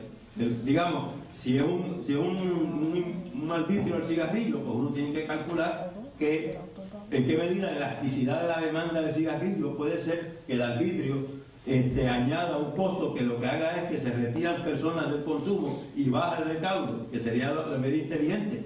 Si fuera así, entonces las investigaciones habría que ver cómo se hace eso cuando se trata de una carretera, cuando se trata de un cambio en el salario mínimo, cuando se trata de cualquier elemento de pensamiento en que la política económica se toma, tiene que responder a estudios que justifiquen las acciones que se toman. Pues esa realidad está completamente alterada por este proceso. En muchas ocasiones, ustedes han visto la manera en que los periódicos, especialmente El Nuevo Día, condiciona el estado colectivo de las personas con unas encuestas que se hacen de supuesto rigor científico, donde se definen las prioridades del país, se señalan la forma en que se percibe el desempleo, la inflación, el crimen, los niveles de honestidad o corrupción que pueden existir en el gobierno. Entonces el periódico va creando como una especie de ambiente que dicta entonces las decisiones que se toman en el gobierno y muchas veces dicta la trayectoria de la política pública. Esa intervención publicista, en muchas ocasiones cuando uno piensa en el mensaje que da el gobernador, yo me acuerdo que nosotros trabajábamos en eso, uno dice, pues el mensaje debe estar orientado a una presentación de un cuadro de la situación económica, fiscal, presupuestaria del gobierno, las realidades que se afrontan, los niveles de riesgo que existen. Pero entonces toda esa información que fluye hacia los que preparan esos informes, esas presentaciones que hacen los gobernadores, está manipulada por el concepto de publicidad e impacto, la conveniencia de lo que se puede decir y en qué medida el riesgo político se reduce si se dan imágenes que más o menos se supone que el público está dispuesto a aceptar y el mensaje está condicionado por el impacto político y la conveniencia electoral más que por la realidad concreta, efectiva, inclusive a veces dramática que vive el país. Ustedes han visto ese proceso en toda la situación que ha surgido. El país está pasando por unas condiciones extremadamente graves, unas dificultades extraordinariamente grandes en el gobierno, unas medidas, grados de riesgo que se ha incurrido, ¿no? Especialmente endeudamiento, llegando a los márgenes tolerables, casi acercándonos a consumir todo el margen crediticio que tenemos, usando gran parte de la emisión para propósito de deuda, que no es lo que uno piensa, ¿no? Una emisión se hace para fines de expandir la capacidad productiva del Estado, o sea, la base de infraestructura social, y pensar uno que uno va a hacer una emisión puramente para pagar deuda, no se puede conseguir un rendimiento de ese proceso como se consigue, por ejemplo, cuando hay facilidades de infraestructura, carreteras, puertos y todo lo demás, que es una inversión social y se puede hacer un estudio de costo-beneficio. Como planteaba el compañero hace un rato, quizás una de las cosas que justifica la inversión pública es que cuando se hace un proyecto haya un estudio que demuestra la conveniencia, vamos a decir desde el punto de vista social, porque no siempre el rendimiento se puede medir en términos de cuánto se le pueda sacar económicamente al proyecto, sino el impacto social que tiene, los beneficios que causa. Cuando uno piensa, por ejemplo, en un sistema de transportación pública, pues hay que tomar, yo he hecho ese tipo de estudios, una gran cantidad de elementos. Por ejemplo, reducen el costo de viaje, reducen los accidentes de tránsito, reducen el gasto en estacionamiento, una serie de cosas que se pueden acumular por beneficios sociales de construir un tren. No meramente, porque si el tren se fuera a juzgar simplemente por lo que rinde en términos de pago de tarifa, pues no salía ningún tren en ningún sitio, porque lo que rinde como pago de tarifa viene siendo una cantidad bien baja, ni siquiera cubre los costos operacionales, pero los beneficios sociales son amplios. Ese tipo de pensamiento. En Puerto Rico hace décadas que se abandonó el concepto de estudio de costo-beneficio. La primera fase que yo fui a la Junta de Planificación, por allá, finales de los 70, principios de los 80, había unidades en la Junta que hacían ese análisis, hacían esos estudios. Se supone que gran parte de las decisiones que toman el gobierno se hacen orientados por la información económica clara, precisa. Se ha descuidado por completo la inversión en los sistemas básicos, en el estudio del empleo, de la producción total, de los niveles agregados, y gran parte de la información que fluye es deficiente porque los grupos de trabajo están debilitados y se ha hecho poca inversión en la base estadística para justificar las decisiones del gobierno. Pues buena parte de eso viene porque si las decisiones se toman a base de impacto político y están influidas por elementos publicitarios, el componente científico en la toma de decisiones queda en un segundo plano. Por lo tanto, si yo trato de convencer a los legisladores de que es necesario fortalecer con presupuesto las unidades de investigación económica, los estudios del sector industrial, los estudios sobre la condición psicológica, el problema de las enfermedades psiquiátricas, todas esas cosas que son vitales de tener información, si las decisiones se toman de otra manera y el plano científico, el contenido,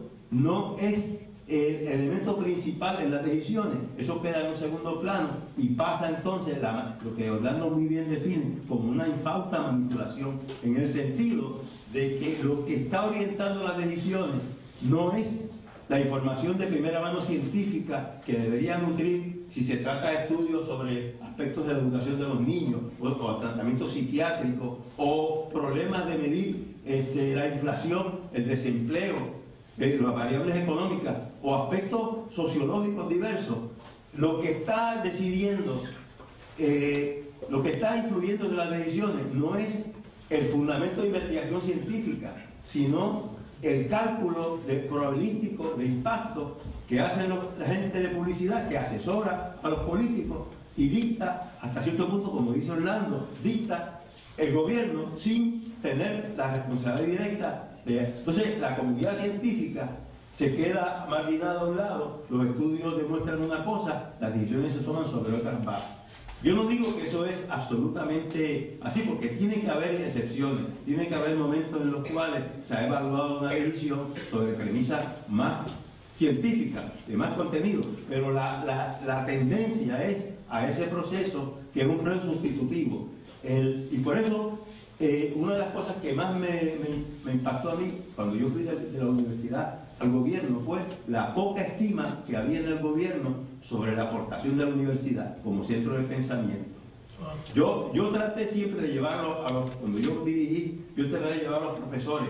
Nosotros fortalecimos, por ejemplo, el informe económico del gobernador con investigaciones. Innumerables profesores de la talla de Alfredo González, Leandro Colón, muchos, Bofil. Yo hice todo eso por tratar de llevar la universidad al gobierno, pero siempre encontré una resistencia que venía del hecho de que si los factores decisivos no son científicos, los científicos tienen muy poco que aportar a ese proceso. ¿Cómo nosotros podemos levantar en ese sentido? Yo creo que el mecanismo que sugiere Orlando aquí es un mecanismo que puede darle la vuelta a esa situación, porque lo coloca, obliga al gobierno a otorgar esa capacidad de pensamiento y de acción en algo que se independiza del gobierno y supera la lógica política partidista. Porque ustedes ven, por ejemplo, que se preparan los programas de gobierno. Yo en el curso que enseñé, el último que yo enseñé en el Departamento de Economía, nos sentamos en un seminario, nos sentamos con los estudiantes y evaluamos uno por uno los programas de gobierno de los partidos políticos en la elección pasada. Los estudiantes lo encontraron bien interesante, cosa que no se hace porque se supone que esos programas de los partidos políticos nadie los lee. El que menos lo lee es los propios políticos que supuestamente están comprometidos a cumplir con eso. Pero una de las cosas que a mí me sorprendió es que en esos programas había contenidos de pensamiento y cosas interesantes que yo veía condenadas al olvido, porque una vez que pasa el proceso electoral, los publicistas no van a leer esos programas, van a buscar esa cuestión de la encuesta, esa interacción con una especie de identificación de corrientes que no son científicas, que muchas veces son internacionales, pero que son lo que los mismos publicistas a veces hacen. O sea, porque se supone que la publicidad lo que haga es diferenciar el producto y tratar de capturar el máximo de clientes, convenciéndolos de las virtudes reales o ordinarias de un producto. En ese sentido, si es un proceso de manipulación política, entonces lo que importa no es el contenido real, que son los que se realizan científicamente, sino la proyección, lo que la gente cree que es. O sea, la apariencia sustituye la realidad. Y en la ciencia, la realidad, no, la apariencia es lo que hay que despejar para buscar los contenidos reales. En ese sentido, es bien preocupante, porque una de las cosas que dice más adelante Orlando en este proceso es que se alternan los partidos políticos, pero los problemas siguen siendo los mismos, porque no se enfocan desde los fundamentos reales del problema, sino desde la apariencia. Y entonces, si ustedes ven todo este proceso, una acumulación de deuda errónea, mal orientada, orientada al gasto más que a la inversión. Yo hice un trabajo recientemente que no lo voy a presentar aquí, ¿verdad? Porque evidentemente es muy técnico, pero que yo demostraba que a pesar del crecimiento tan increíblemente alto de la deuda pública en Puerto Rico, si uno examina el rendimiento de inversión, ya sea a nivel central, a nivel de las corporaciones y a nivel de los municipios, el crecimiento de la deuda fue anual, a tasa promedio fue de casi 9%. El crecimiento de la inversión fue menos de 0,5%.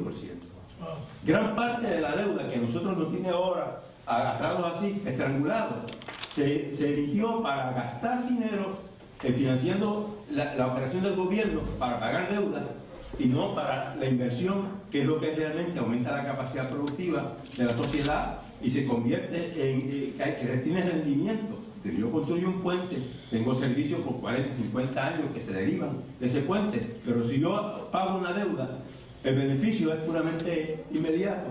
Eso, una cosa rarísima, que en toda esa discusión que ha habido en Puerto Rico, nadie se acordó que lo que había que ver era cómo se vincula la deuda con la inversión real.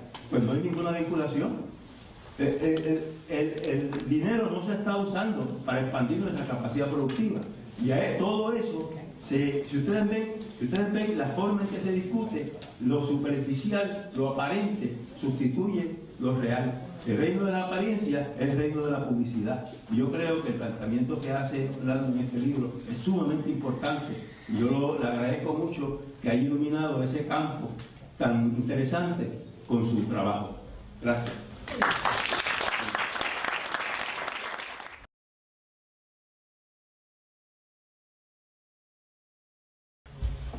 Muchas gracias, arquitecto, por su ponencia.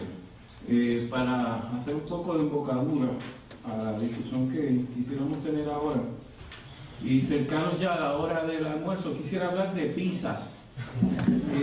La mejor pizza que se come en Puerto Rico se hace en un sitio que está en el barrio Collores de Juanadía, que se llama la Isla Isleña. Ese sitio se caracteriza porque las pizzas se hacen en un fogón de leña y las hace una familia. El queso con el que se hacen esas pizzas es de 2 vacas que hay allí. Usted, cuando va a pedir su pizza, usted le pregunta cuál de las vacas usted quiere el queso, de la pinta o de la negra. Usted decide de cuál de las vacas. El tomate con el que se hace la salsa para esas pizzas se cosecha en el patio de la casa. El cilantrillo.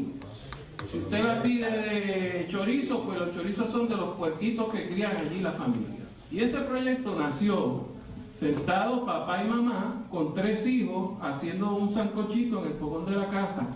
Oye, que vamos a inventarnos algo para ver cómo podemos aumentar los ingresos. Nació el lugar que mejores pizzas hace en Puerto Rico, que se llama La Isla Isleña, además con un título que la mejor agrupación publicitaria pudo haber creado. ¿Ustedes saben lo que le pasó a la Isla Isleña? El gobierno de Puerto Rico lo cerró. Si nosotros estuviéramos en la dinastía Ming, ese funcionario que mandó a cerrar la Isla Isleña hubiera sido ahorcado en la Plaza de Ayuya. ¿Por qué? Porque estuvo matando lo que fue una utopía realizada, puesta en el espacio, no desubicada, puesta en el espacio de una familia que sustentó a esa familia y que sustentó a 10 o 15 empleados del barrio Collores de Juanadía. Esto que les digo pasa diariamente en Puerto Rico. El gobierno de Puerto Rico estrangula, no solo el de Puerto Rico, los gobiernos en el mundo estrangulan, liquidan, cancelan lo que son creaciones que salen de la gente, creaciones que son buenas, creaciones que ponen a la gente a trabajar. ¿Por qué? Pregunta el arquitecto. No existen empresarios. ¿Por qué este proyecto es difícil? Es difícil porque los módulos que el arquitecto quisiera hacer se van a quedar vacíos, y él mismo contesta: ¿por qué los módulos que vamos a crear se van a quedar vacíos? Porque son módulos para empresarios, y en Puerto Rico no existen empresarios.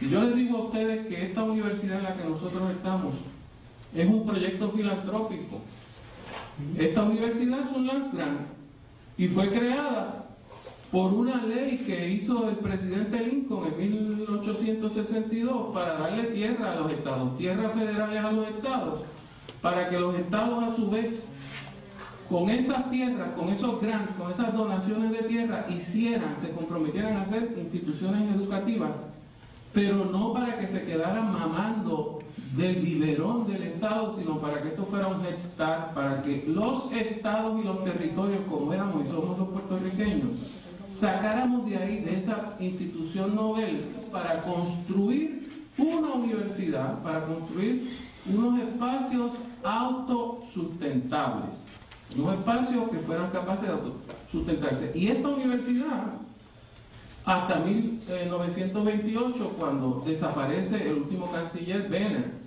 norteamericano, fue una institución casi autosustentada. Si ustedes supieran de qué se sustentaba la universidad, se reirían.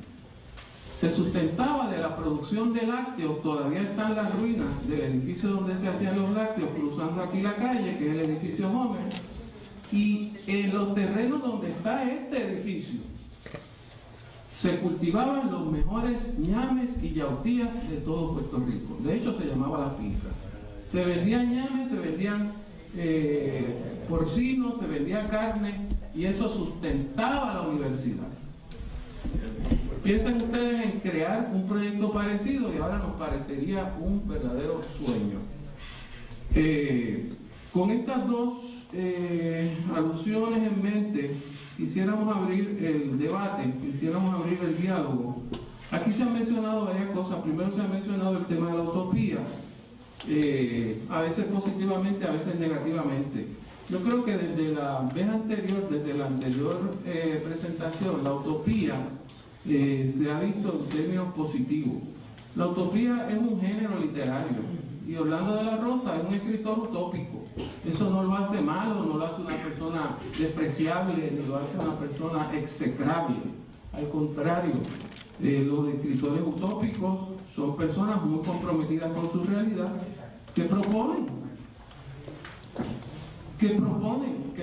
como propuso Tomás Moro, que proponen como propuso Campanella la Ciudad del Sol, y que proponen como San Agustín un cielo en el libro 22 de Cajero. Y de eso vive la gente, y de eso nosotros vivimos, de que nos vamos a graduar, de que vamos a conseguir empleo. Esas son utopías. Ahora, la diferencia entre estas utopías, como ha señalado el panel, y otras utopías, es que estas utopías de Orlando de la Rosa se pueden hacer en vidas humanas concretas. Es decir, no hay que morirse, ni hay que esperar 300 años para que se realicen, sino que él está proponiendo que ciertas ingenierías del Estado puedan hacer nuevos Robin Hoods, o sea, nuevas personas que le quiten a los ricos y le den a los pobres, pero que a la vez los ricos se queden contentos de que les quiten. Esto es una gran utopía, pero una utopía que, como ustedes han visto, es realizable. También se ha mencionado la necesidad de legislación viabilizadora y la razón por la que se mueren las corporaciones sin fines de lucro.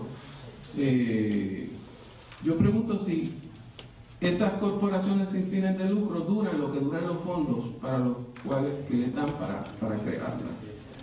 Si no estamos muy acostumbrados a que el fin de la corporación sin fines de lucro sea obtener el próximo año la próxima erogación, si aprendemos nosotros que esos fondos son Head Start, son maneras de empezar nosotros a generar nuestros propios recursos, nuestras propias maneras de producir, ¿verdad? También se ha mencionado el asunto de la financiación, el problema financiero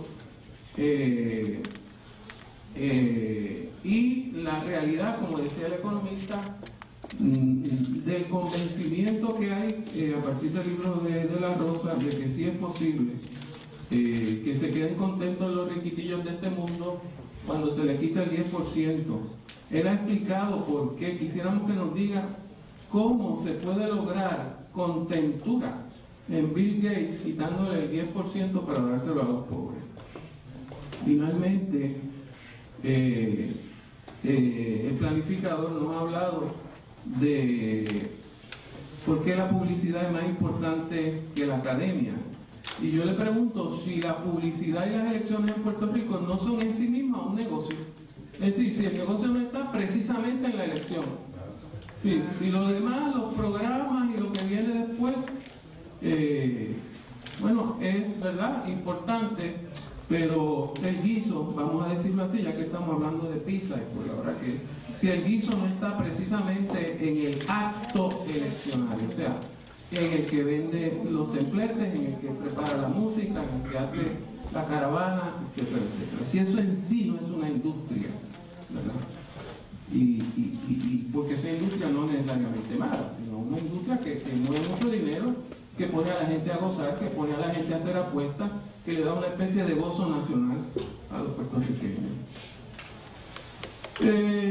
Finalmente, el arquitecto ha dado ciertas tónicas interesantísimas a este foro. Primero ha hablado de la luz. Como arquitecto no esperábamos menos, y él resume los planteamientos de Orlando en el hecho de que Orlando de la Rosa está proponiendo una arquitectura que le dé luz a la vida social,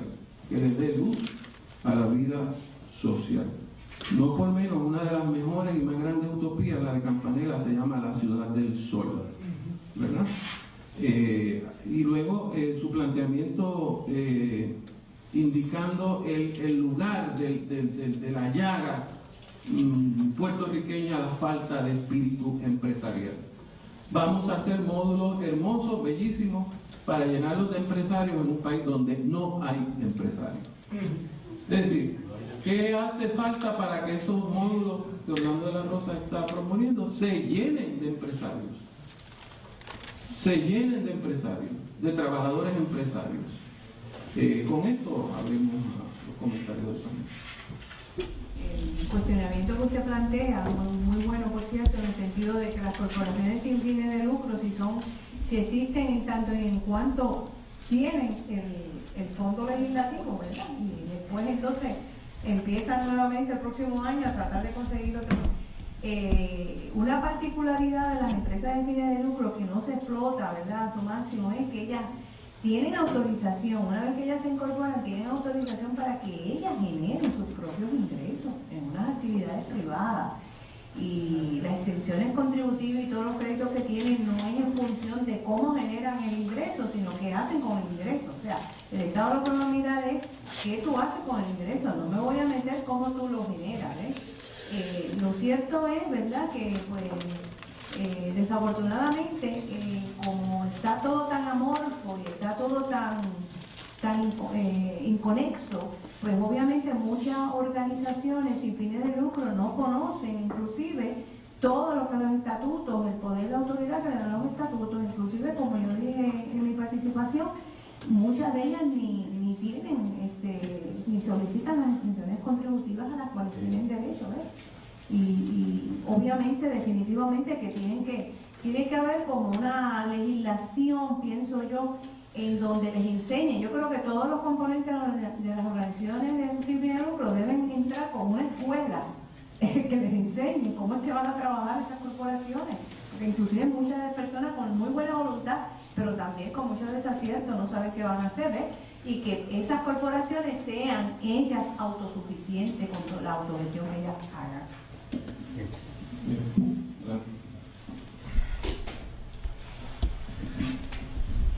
Para la pregunta sobre cómo se pueden llenar estos espacios de oficina o estos espacios de comerciales, de empresarios, sin meterme en el área económica, yo entiendo que se necesita pues mover las manos y las fuerzas del mercado, necesitan una masa crítica.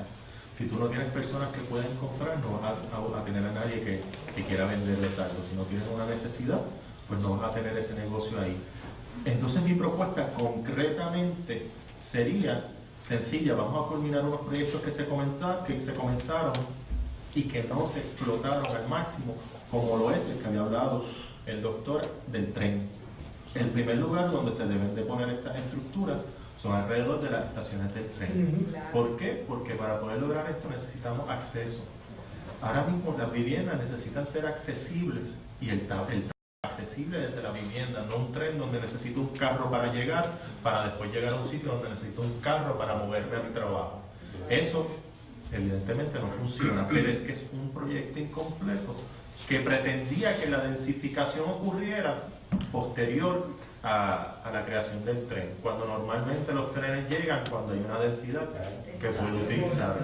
En este caso entonces, pues propongo que sea esa culminación, que de hecho entiendo que hay hasta reglamentaciones que apoyan a que sea más factible densificar las áreas alrededor del tren, y que el primer lugar que sea atacado, que puede ser atacado, deba de ser las estaciones del tren.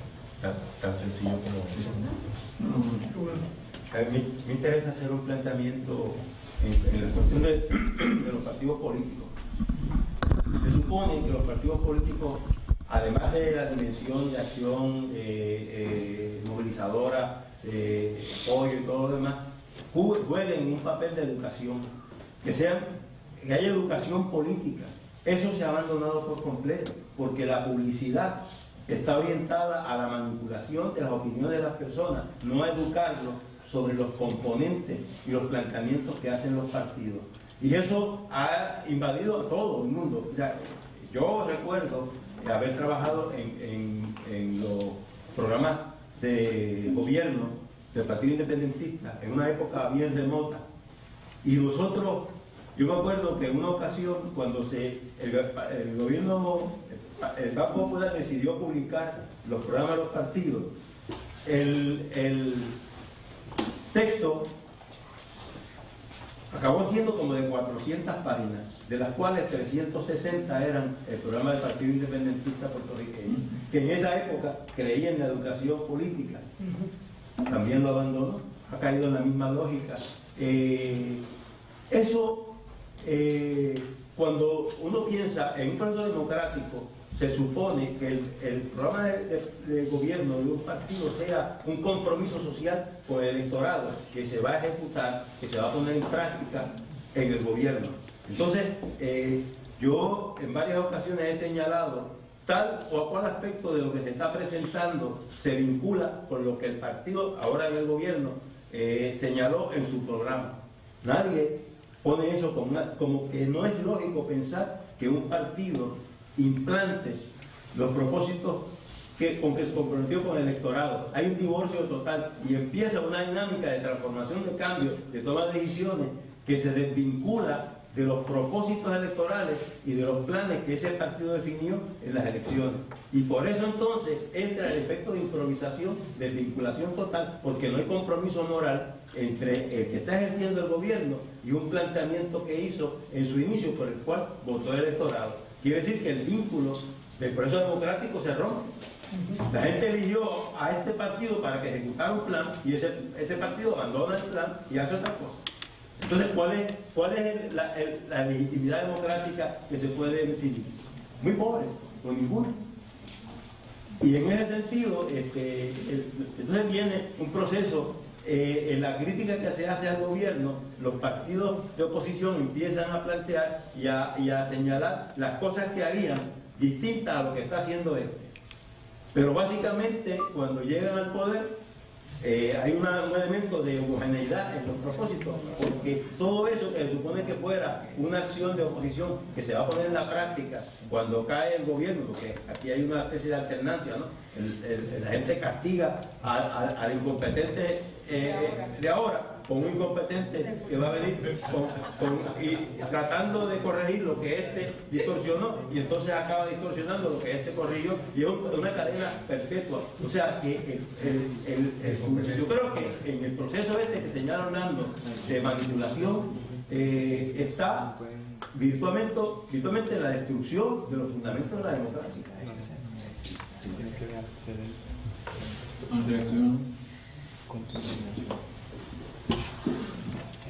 Así que entonces el autor tenga sus palabras. ¿Hay una pregunta?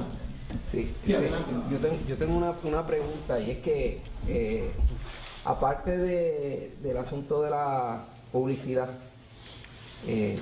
yo ¿verdad? Que quería lanzar la pregunta al panel. ¿Qué piensan de la influencia que tiene la finanza, o sea, el asunto de los préstamos, ¿verdad? Del interés por prestarle al gobierno, que hunde a los gobiernos en deuda? O sea, yo quisiera que si hay algo que se pudiera abundar sobre ese tema. Yo creo que lo que Orlando ha planteado en el libro es meramente una idea de algo que se puede hacer para responder a los grandes desafíos sociales, económicos, con los grupos marginados. Y lo que ha hecho es, yo leí el libro y decía, volvimos a Keynes. Keynes lo que alega es que si no hay demanda agregada, lo que hay que hacer es montar un sistema que haga un flujo de la acumulación de capital a través del Estado para darle a los consumidores para que esto pueda volver a circular la economía y que la cosa funcione. Y el ejemplo, él ha cogido la cuestión de los gastos de publicidad, pero podría ser otros gastos. Yo me imagino que no tiene que ser ese nada más. Yo lo pensé y dije, no, mira, lo que pasa es que desde Bill Clinton para acá, aquí se acabó con Keynes en Occidente, y el neoliberalismo no es otra cosa que lo que Keynes había planteado como alternativa al capitalismo clásico y al socialismo real, que era un Estado mixto, donde el Estado intervenía en la economía para poner a funcionar la economía, se ha desmantelado. Y eso es el neoliberalismo, desmantelar el Estado que intervenía para velar que los capitalistas no se ahorcaran unos a otros, que lo que Lenin decía, que el capitalista le va a vender la soga al que lo ahorque, que no sucediera. Keynes le dio vida al capitalismo, pero no era el mismo capitalismo previo, era el capitalismo donde no se violaban las leyes con la organización sindical, era un capitalismo donde el Estado producía un seguro social para las personas envejecientes, había un plan médico para las personas envejecientes, era un capitalismo donde el Estado invertía en la educación, no solamente en las milicias, sino en cuestiones civiles, en la infraestructura. Por lo tanto, a mí me pareció que lo del 10% y publicidad era meramente una metáfora, de ver cómo ponemos de nuevo al Estado a intervenir y a la sociedad civil, de manera que pueda haber un flujo de lo que el capitalismo está acumulando, de manera que el capitalismo no colapse, y con el capitalismo colapsemos todos, pues nos vamos todos a la vez. Nos vamos todos a la vez. Así que yo lo leía y decía, mira, esto es una metáfora. No debe ser tomado face value. Debe ser tomado más como, yo le voy a demostrar cómo algo es posible, una cosa muy sencilla. Porque es posible mirar el sistema de arriba abajo y ponerlo a funcionar con la idea de que la solidaridad debe ser una obligación social. Que el problema de la marginación no le conviene al capital en última instancia, que le puede colapsar la sociedad. Y en Estados Unidos tuvieron que dar, mire, todos esos palos que está dando Maduro ahí en Venezuela, en Estados Unidos se dieron muchísimos más palos con la cuestión de los marginados. Muchísimos más palos. Masacres con los marginados. Por lo tanto, a mí me parece que hay que, en virtud de lo que hablaba la compañera abogada, de la utilidad pública, que salvar al capitalismo de sí mismo. Porque si no, el capitalismo se va a matar a sí mismo. Pero hay que salvarlo, ayudándole a ver que si le ponemos recursos a los marginados en las manos, esos recursos van a volver al capitalismo en demanda, que la demanda agregada va a aumentar y por lo tanto la ganancia del capital. Es lo que me parece que es el gran logro. Bueno, yo recuerdo en uno de mis cursos, yo siempre cubría, un capítulo era las fallas del mercado. Entonces yo empezaba a enumerar las fallas del mercado y un día un estudiante me dice, oiga, pero según eso lo mejor que se puede hacer es eliminar el mercado, porque lo único que tiene son fallas. Orlando, buen día a todos. Creo que después de escuchar a los colegas, es muy poco lo que puedo decir, salvo que tal vez deba comenzar a escribir otra vez el libro. Hay muchas ideas que no había contemplado, perspectivas que me parecen realmente interesantísimas. En fin, lo que he intentado hacer con esta obra es, ante todo, exponer una gran frustración que experimento. Como saben mis alumnos, yo soy bautista y he contado esto ya, tengo que hacerlo otra vez. Todo esto surge un día en que, viendo una presentación de misiones en la iglesia, ¿no? se habla del avance en cuanto a qué cantidad de logros se han conseguido en campos misioneros como Haití, y observo que la misma miseria que vi por muchos años sigue un presente, y me cuestiono qué se puede hacer para cambiar esto. Y al final de todo ese ejercicio descubro que lo que debemos hacer es decir la verdad. Seamos honestos. Este trabajo, si tiene alguna bondad, es esa, o sea, diga la verdad, no mienta más. Yo creo que la gente agradece la honestidad y le gusta, aunque sepa que lo que está haciendo el capitalista es explotarlo, que sí, te estoy explotando, sí, lo estoy haciendo, es la verdad, pero a cambio de eso estoy dispuesto a hacer algo, porque necesito que estés bien, porque alguien debe comprar mis productos. y si no hay quien compre esos productos, yo estoy mal. Así que tu bien es mi bien, no hay que mentir. Estamos en un mundo donde mentir es la norma. Se premia al que miente. Las cosas buenas lucen cual malas, y las malas se aplauden como buenas. Yo creo que eso es una locura. Perdemos más mintiendo y engañando que diciendo la verdad. Así que, ¿qué tal si rompemos con el paradigma de la mentira, comenzamos a ser transparentes? Aunque eso nos cueste. Sí, parece una utopía. De hecho, es una utopía. Pero estoy convencido, absolutamente convencido, de que se logra mucho más haciendo el bien y diciendo la verdad que mintiendo y procurando engañar a todos. Así que hay parte. Por supuesto, estoy más que honrado por la presencia y la votación de mis colegas. Ha sido realmente extraordinario el escuchar.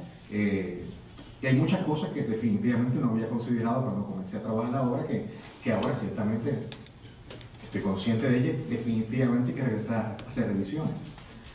En fin, es posible un mundo mejor. Yo estoy convencido de que eso es posible. Y eso no es utopía, es una cuestión de vida. Es posible salir de la miseria. Yo creo que la miseria no solamente es una consecuencia de la maldad. Me parece que ante todo es un gran acertijo que nos permite fundamentalmente cuestionarnos quiénes somos y hacia dónde podemos ir. Pero no es un camino que transitamos en soledad o transitamos acompañados. Y hay la importancia de la discusión, de lo que intento presentar aquí. Hay que buscar la forma de lograr anuencias. Y eso solo se consigue dando a los otros lo que quieren. ¿Qué pasa? ¿Por qué hago cosas y todo el mundo quiere algo a cambio? Esto se supone que no sea así. Se supone que todos estemos dispuestos a dar sin necesidad de recibir nada. Y yo sé que eso ocurre cuando sucede desde la iglesia, cuando es nuestro Dios el que pone en nuestro corazón el deseo de servir. Si es eso, es caridad. Y en ese caso no se espera nada a cambio. Oiga, pero si no es caridad, desde la perspectiva teológica divina, entonces es un negocio. Lo siento, corazón. Siempre alguien querrá algo a cambio. De eso se trata este asunto. Y cada vez que pensamos que eso es algo malo, estamos cometiendo un grave error. Es que siempre hay que dar algo a cambio, que de lo contrario no se valora lo que se tiene. Y nunca olvide esto. Llegar al cielo le costó la vida a alguien. Así que siempre hay que dar algo a cambio. Lo importante aquí son las relaciones de amistad. Porque para colmo, para entrar al cielo, también uno debe tener relaciones, buenas relaciones, con alguien. Si no, no entra. Todo para decir. No es malo querer algo a cambio. Lo importante es entender qué es lo que se quiere y ser justo en la proporción de lo que se da, vis a vis lo que se pide. Buen día.